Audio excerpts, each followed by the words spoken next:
Luizelli, një prej artistëve më të preferuar dhe të komentuar në Shqipëri që pas fitores së Big Brother VIP Albania 2, është vazhdimisht në qendër të vëmendjes së mediave dhe jo vetëm me muzikën dhe artin e tij, por shpesh komentohet edhe për situata ku është i përfshirë. Gjatë përvojës së tij në shtëpinë më të famshme, Luizi tërhoqi vëmendjen dhe fitoi zemrat e mira shqiptarëve. Karakteri i tij i fortë, provokues, shpesh edhe komik, bëri që të ishte një ndër personazhet më të dashur të publikut shqiptar, ndërsa të shumt janë ata që kanë kërkuar edhe përfshirjen e tij në fushën e politikës. Karakteri i tij interesant dhe i aftë për të përballuar situata dhe për të komunikuar i ka shtyrë fansat të mendojnë dhe të shprehin dëshirën e tyre që ta shohin Luizin të angazhuar në politikë. Madje fansat besuan fort që kjo gjë mund të ndodhë, pasi jo pak herë u aludua në media për këtë.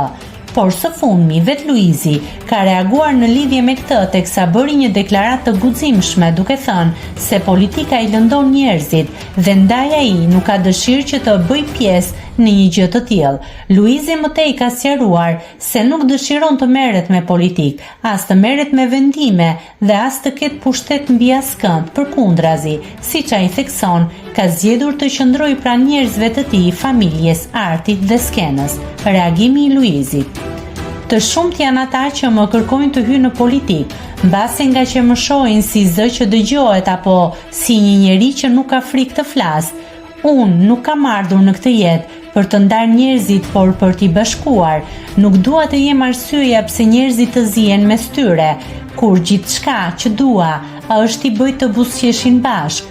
Unë besoj te muzika, te dashuria, te forca e një fjale që shëron dhe jo që përçan. Politika kërkon të zgjedhësh një anë.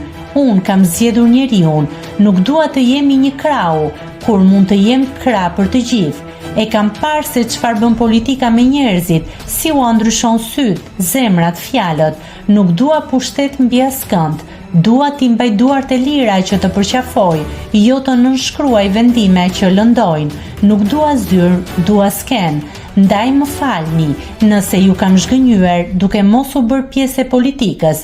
Kjo është mënyra që unë kam zgjedhur për të mbrojtur atë që dua më shumë, njeriun, familjen, artin, fjalën e lirë dhe vetveten. Nëse klikoni mbi butonin subscribe, do t'ju shfaqen të gjitha publikimet tona. Ju ftoj t'i bëni subscribe kanalit, të pëlqeni videot dhe të lini komentin tuaj.